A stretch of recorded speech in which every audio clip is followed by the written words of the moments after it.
My dear student, मैं आपका साकी सर। अब मैं आपको पढ़ाऊंगा भारतीय अर्थव्यवस्था के क्षेत्रक। ये आपका सेकंड चैप्टर है अर्थशास्त्र वाली पुस्तक का। इसमें स्मरणीय तथ्य जो हैं हम आपको शॉर्ट रूप में चैप्टर को रिवाइज करा रहे हैं। ऐसे क्रियाकलाप जिनको करके जीवन यापन के लिए आय की प्राप्ति की जाती है वो क्या कहलाते हैं?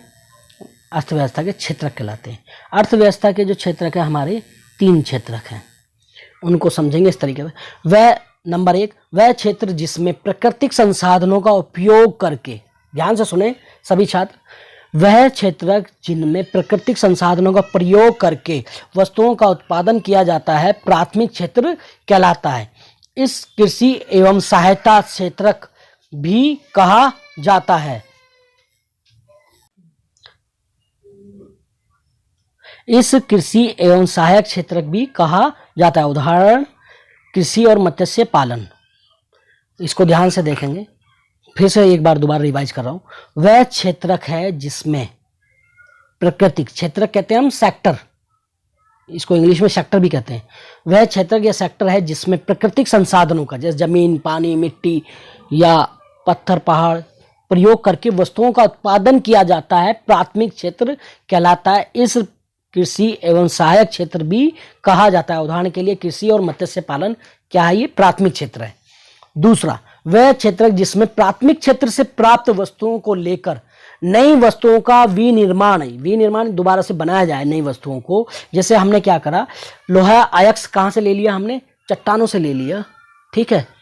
लोहा आयस्क होता है ना, आयस्क से लोहा प्राप्त करते हैं, तो हेमाटाइट मैग्नेटाइट नाम का हमने आयस्क ले लिया, उसको हम फैक्ट्री में ले गए, उसको हमने क्या करा, आग में तपाया वपाया और उसको हमने आयरन स्टील या गाठ आयरन ये सब चीज़ें बना दी। तो वह क्षेत्रक जिसमें प्राथमिक क्षेत्र से प्राप्त वस्तुओं को लेकर, इसको एक तरीके से और समझेंगे आप, जैसे प्राथमिक क्षेत्र में क्या थी? गन्ना। किसान ने खेत में गन्ना बोया, गन्ना पैदा किया, उस गन्ने को काटकर हम कहाँ ले आए? मिल में ले आए। मिल में उस गन्ने का रस निकालकर उसकी चीनी बनाई। तो ये क्या हुआ? वह प्राथमिक क्षेत्र से प्राप्त वस्तुओं को लेकर क्या बना दी? चीनी बना दी। वस्तुओं का विनिर्माण किया जाता है, उसका रूप बदल दिया, द्वितीय क्षेत्रक कहलाता है। इसे कहते हैं औद्योगिक क्षेत्र भी कहते हैं। जो कारखाने, फैक्ट्रियां, ये सब चीजें होती हैं। इसको एक तरीके से और समझेंगे, प्राथमिक क्षेत्र में क्या करा हमने? कपास उगाई। कपास उगाने के बाद उसका सूत, धागा तैयार हुआ फैक्ट्रियों में, धागा तैयार होकर उसका कपड़ा बना। कपड़े बनने की जो पूरी प्रक्रिया है रुई से, कपास से, वो क्या कहलाई?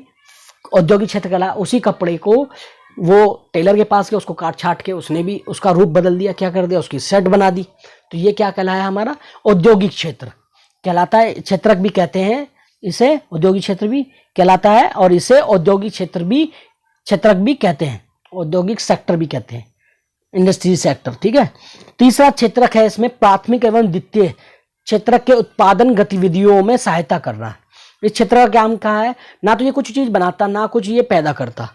ये क्या करता है? ये पहले और दूसरे जो क्षेत्रक है, पहला और दूसरा जो सेक्टर है, उसको मदद प्रदान करता है, सहायता करता है। इसे सेवक क्षेत्र भी कहते हैं, इसे सेवा क्षेत्र भी कहते हैं। और उदाहरण बैंकिंग, परिवहन आदि। जैसे बैंकिंग है, पैसा देता है वो उनको काम करने के लिए। परिवहन है, सामान वगैरह इधर से उधर ले जाने में मदद करता है। कॉल सेंटर है, आजकल कॉल सेंटर है, वो कोई कुछ करते थोड़ी हैं, वो क्या करते हैं? उसमें सहायता प्रदान करते हैं। शिक्षक है, डॉक्टर है, वकील है, ये कुछ चीज बनाते हैं, कुछ पैदा करते हैं? नहीं, ये अपनी सेवाएं देते हैं। तो इसे सर्विस सेक्टर भी कहा जाता है। क्या कहा जाता है? सेवा क्षेत्र भी कहा जाता है। तीनों क्षेत्र समझ में आ गए। इसके बाद घरेलू उत्पाद। किसी विशेष वर्ष में प्रत्येक क्षेत्रक द्वारा उत्पाद अंतिम वस्तुओं व सेवाओं का मूल्य उस वर्ष में देश के कुल उत्पादन की जानकारी प्रदान करता है। तीनों क्षेत्रकों के उत्पादन के योग को देश का सकल घरेलू उत्पाद कहते हैं। समझ में आया? एक बार दोबारा से सुनिए। किसी विशेष क्षेत्र में प्रत्येक क्षेत्रक द्वारा उत्पाद, यानी हर क्षेत्र में, प्राथमिक क्षेत्र, द्वितीय क्षेत्र और तृतीय क्षेत्र में जो भी उत्पाद पैदा किया जा रहा है, अंतिम वस्तुओं और सेवाओं का मूल्य, पैसा, उस वर्ष में देश के कुल उत्पादन की जानकारी प्रदान करता है। तीनों क्षेत्र में जो उत्पादन होगा वही तो होगा पूरे देश में, प्रत्यय। और तीनों क्षेत्रकों के उत्पादन के योग को देश का सकल घरेलू उत्पाद कहते हैं। उसके पूरे योग को क्या कहते हैं? सकल घरेलू उत्पाद कहा जाता है। यानी जीडीपी शब्द सुना होगा तुमने। दोहरी गणना की समस्या तब उत्पन्न होती है जब राष्ट्रीय आय की गणना के लिए सभी उत्पादों का उत्पादन मूल्य जोड़ा जाता है, और क्योंकि इसमें कच्चे माल का मूल्य भी जुड़ जाता है, अतः समाधान के लिए केवल अंतिम उत्पादन के मूल्य को जोड़ा जाता है। ये नहीं कि भाई खेत में से गन्ना उठा तो गन्ने के मूल्य को जोड़ दिया, नहीं, अंतिम उत्पाद जो कंज्यूम होने वाली, जो लास्ट में जो हम उपभोग करते हैं वस्तु का, यानी हमने चीनी इस्तेमाल करी तो अंतिम वस्तु का मूल्य इसमें काउंट किया है। जैसे कि डबल ना हो जाए कि कच्चे माल की भी कीमत, हमने गन्ने की कीमत लगा ली और फिर चीनी बनने के बाद चीनी की कीमत लगाई तो डबल हो जाएगी ना, तो ये हम करते हैं। ठीक है, इसके बाद है गणना की जानी चाहिए, अंतिम वस्तुओं की गणना की जानी चाहिए। अब है सकल घरेलू उत्पाद में क्षेत्रकों का हिस्सा। सकल घरेलू उत्पाद में क्षेत्रकों का हिस्सा यानी सेक्टरों का कितना कितना हिस्सा है उत्पादन में। प्राथमिक क्षेत्र लगभग 40% हिस्सा है 1971-72 में, और 11-12 में सिर्फ 15% है। द्वितीय क्षेत्र यहाँ 25% हिस्सा था, कब? 1971-72 में, और अब भी लगभग 25% है। लेकिन तृतीय क्षेत्र में लगभग 35% हिस्सा था उस समय 71-72 में, और 11-12 में कितना हुआ? 60% हिस्सा हो गया। यानी ये सकल घरेलू उत्पाद में इसका हिस्सा बढ़ता चला गया। और किसका कम हो गया? प्राथमिक क्षेत्र का हिस्सा कम हो गया। रोजगार में विभिन्न क्षेत्रकों का हिस्सा, कि कौन सा क्षेत्र ज़्यादा रोजगार देता है। जैसे प्राथमिक क्षेत्र है, वहाँ 74% लोगों को काम धंधा मिलता था, कब? 72-73 में। 2001 में कितने लोगों को मिला? बस सिर्फ 49%, यहाँ कम हो गया। द्वितीय क्षेत्र में सिर्फ 11% लोगों की जनसंख्या को ही काम धंधा रोजगार मिलता था, लेकिन 11-12 में ये कितना हुआ? 24% हो गया। तृतीय क्षेत्र में 15% के लगभग लोगों को काम मिलता था, लेकिन ये 11-12 में 27% हो गया, और अब और भी ज़्यादा बढ़ गया है। उपरोक्त सारणी से ये स्पष्ट है कि द्वितीय क्षेत्र एवं तृतीय क्षेत्र का घरेलू उत्पादन में योगदान 3/4 है, जबकि वह कार्यशील जनसंख्या की लगभग 50% आबादी को ही रोजगार प्रदान करते हैं। किसको? देख, द्वितीय क्षेत्र और तृतीय क्षेत्र का घरेलू उत्पाद में योगदान 3/4 है। उत्पाद में जो है ना, देख, उत्पादन में क्या है? 3/4 है। 25 और 35 इधर मिला ले, चाहे 25 और 60, 85% हो रहा है, 3/4 से भी ज़्यादा हो रहा है। और लेकिन वो रोजगार कितना दे रहे? बस 24 और 27 ही दे रहे। ठीक है ना, जबकि वे कार्यशील जनसंख्या की लगभग 50% आबादी को ही रोजगार प्रदान करते हैं। पिछले कुछ सालों में अर्थव्यवस्था की प्राथमिक क्षेत्र पर निर्भरता कम हुई है, परंतु यह अभी भी कुल कार्यरत जनसंख्या के लगभग 50% आबादी को रोजगार प्रदान करता है। पैसा सबसे ज्यादा कमा रहा है, लेकिन रोजगार कितना दे रहा है? ये बहुत कम दे रहा। ठीक है ना, दूसरे शब्दों में ये कह सकते हैं कि कृषि क्षेत्र में लगे लोग अल्प बेरोजगारी की समस्या का सामना करते हैं। यह बेरोजगारी छिपी हुई होती है। इस प्रकार की बेरोजगारी को हम छिपी हुई बेरोजगारी भी कहते हैं। क्या है कि जब फसल कटेगी, जब मजदूरी की जरूरत है, जब फसल बोई जाएगी, जब मजदूरों की जरूरत पड़ती है, तो यहाँ छिपी हुई मौसमी भी बेरोजगारी होती है कि जब मौसम आएगा जब ही उनकी जरूरत पड़ेगी। ठीक है, देश में आधे से अधिक श्रमिक प्राथमिक क्षेत्र में काम करते हैं। आधे से ज़्यादा श्रमिक किस में काम करते हैं? प्राथमिक क्षेत्र में, चाहे वो खेत में हो, किसी खदान में हो। ठीक है ना, जिसका सकल घरेलू उत्पाद में योगदान काफ़ी कम है। कितने परसेंट है? सिर्फ 15% है। द्वितीय एवं तृतीय क्षेत्र का सकल घरेलू उत्पाद में 85% है, परंतु ये क्षेत्रक आधे लोगों को ही रोजगार प्रदान करते हैं।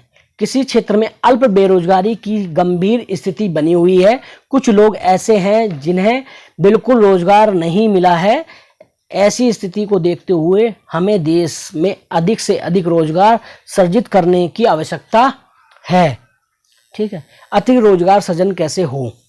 छोटी अवधि के लिए अब कुछ योजनाएं भी सरकार ने चला रखी है। महात्मा गांधी राष्ट्रीय रोजगार योजना 2005 जैसी योजनाएं चला रखी हैं, जो कृषि सुविधाओं में सुधार के लिए है। अल्पकालिक हम ये योजना चलाएं, दीर्घकालिक हम किसी में सुधार करें, इससे ज़्यादा रोजगार मिले। ये योजना 2005 में लागू की गई। सस्ती दर पर कृषि ऋण दें, ये वाली जो योजना है छोटी वाली 2005 में लागू की गई। लेकिन अगर हम किसी में सस्ती दर पर ऋण दें, उनको कर्जा सस्ता मिल जाए, तो वो उसमें सुधार होगा। इस योजना के अंतर्गत 100 दिन के रोजगार की गारंटी दी गई। ऐसे पूछा जा सकता है कि किस योजना के तहत 100 दिन का रोजगार की गारंटी दी गई, तो महात्मा गांधी राष्ट्रीय रोजगार योजना, मनरेगा भी इसे कहा जाता है। ठीक है, और इसमें अर्ध ग्रामीण क्षेत्रों में उद्योगों की स्थापना। जो ग्रामीण क्षेत्र हैं अर्ध ग्रामीण यानी शहरी और मिला जुला सा कस्बे टाइप का है, वहाँ पे हम उद्योगों की स्थापना कर सकते हैं। रोजगार ना मिलने पर बेरोजगारी भत्ता दिया जाना चाहिए। रोजगार ना मिलने पर बेरोजगारी भत्ता दिया जाना।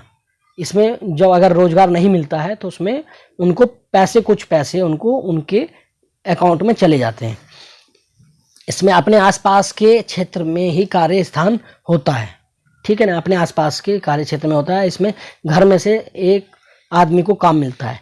विद्यालय एवं कॉलेजों की स्थापना करनी चाहिए। जब हम पढ़े लिखे होंगे जब भी तो हम जाएंगे, क्योंकि पढ़े लिखे लोगों को अब तृतीय क्षेत्र में ज़रूरत है, जो पढ़े लिखों की, जो कंप्यूटर जानता हो और जो टेक्नोलॉजी जानता हो, बैंकिंग में इनमें वही तो जा सकता है, ठीक है ना। तो हमें अगर बेरोजगारी खत्म करनी है तो हमें इनका स्थापना करनी पड़ेगी। 1/3 रोजगार महिलाओं के लिए सुरक्षित किए जाए। 1/3 रोजगार क्या करें, महिलाओं के लिए सुरक्षित करें कि सिर्फ महिलाएं ही कर्मचारी उसमें भर्ती हो सकते हैं। और गरीबों के लिए अति गरीबों लोगों को रोजगार प्रदान किया जाए। गरीबों में भी अति गरीब, जो ज़्यादा गरीब है उनको रोजगार प्रदान किया जाए। स्वास्थ्य सुविधाओं को बेहतर करना चाहिए। हमें स्वास्थ्य सुविधाओं को भी बेहतर करना चाहिए, क्योंकि बीमारी से भी बहुत लोग बेरोजगार हो जाए। आर्थिक गतिविधियों के क्षेत्रों को वर्गीकृत करने के अन्य तरीके भी हो सकते हैं। यह सार्वजनिक क्षेत्र एवं निजी क्षेत्र और संगठित क्षेत्र, असंगठित क्षेत्र के रूप में भी हो सकते हैं।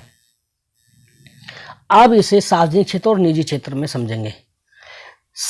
परिसंपत्तियों पर सरकार का नियंत्रण। जो सरकार के नियंत्रण में परिसंपत्ति आती है वो क्या कहती है, सार्वजनिक क्षेत्र। लेकिन परिसंपत्तियों पर निजी स्वामित्व, मेरा खुद का स्वामित्व है, ये घर हमारा है तो इस पर स्वामित्व हमारा है, तो ये निजी संपत्ति हो गई। लेकिन स्कूल कॉलेज ये जो अस्पताल है ये सरकार सार्वजनिक संपत्ति हो गई, ठीक है। इसका उद्देश्य केवल लाभ कमाना नहीं होता। सरकारी सार्वजनिक संपत्ति का जो है, अस्पताल का कोई लाभ कमाना है या स्कूल में तुम्हें फ्री एजुकेशन मिलेगी कोई लाभ कमाना है उनका मतलब। प्राइवेट स्कूल में पढ़ोगे तो पैसा देना पड़ेगा, वहाँ लाभ कमाना भी हो सकता है, ठीक है। इसका उद्देश्य अधिकतम लाभ कमाना होता है। रोजगार की सुरक्षा होती है। इसमें क्या होता है, सार्वजनिक संपत्ति सार्वजनिक क्षेत्र में रोजगार की क्या होती है, सुरक्षा होती है। और इसमें रोजगार की सुरक्षा नहीं होती। निजी क्षेत्र में जो प्राइवेट कंपनियों में काम करते हैं उनकी रोजगार की सुरक्षा नहीं, यानी कल को उन्हें हटा भी सके, ठीक है ना। सभी सेवाएं सरकार उपलब्ध करवाती है। सभी सेवाएं कौन कराती है, सार्वजनिक क्षेत्र में सरकार उपलब्ध कराती है। और सारी चीजें एक व्यक्ति या एक कंपनी उपलब्ध करवाती है। सारी चीजें एक व्यक्ति या एक कंपनी उपलब्ध कराती है, सरकार उपलब्ध करवाती है, ठीक है। सवैतनिक छुट्टी व अन्य सेवाएं भी दी जाती है। जैसे संडे वाले दिन भी छुट्टी होगी या छुट्टी जब मिलेगी हफ्ते में, उसका भी पैसा हमें मिलेगा सार्वजनिक क्षेत्र में। और प्राइवेट क्षेत्र में सवैतनिक छुट्टी व अन्य सेवाएं सामान्य प्रदान नहीं की जाती। उदाहरण भारतीय रेलवे या अन्य कोई, ठीक है। और इसमें उदाहरण टिस्को या अन्य कोई, ठीक है, कोई भी कंपनी प्राइवेट। संगठित क्षेत्र और असंगठित क्षेत्र, इसको और समझ लेंगे। रोजगार की सुरक्षा होती है संगठित क्षेत्र में। असंगठित क्षेत्र में वेतन कम होता है, उचित वेतन होता है। यहाँ पे कार्य का समय निश्चित नहीं होता, कार्य के निश्चित घंटे होते हैं। नौकरी की अनिश्चितता होती है यहाँ पे असंगठित क्षेत्र में, लेकिन संगठित क्षेत्र में निश्चितता होती है। कर्मचारी योजनाओं का लाभ उठाते हैं। कर्मचारी योजनाओं का लाभ उठाते हैं। निम्न स्तरीय कार्य परिस्थितियां हैं। परिस्थितियों के जो कार्य हैं निम्न स्तर के हैं, बहुत ज़्यादा। कार्य बेहतर परिस्थिति में है, यहाँ कार्य बेहतर परिस्थिति में है और यहाँ कार्य निम्न स्तर में है। इसका उदाहरण है बैंकिंग और इसका उदाहरण है रेहड़ी पटरी वाले। ऐसे समझ में आएगा, स्थायी और अस्थायी, ठीक है ना। वो संगठित और असंगठित क्षेत्र समझ में आ गया।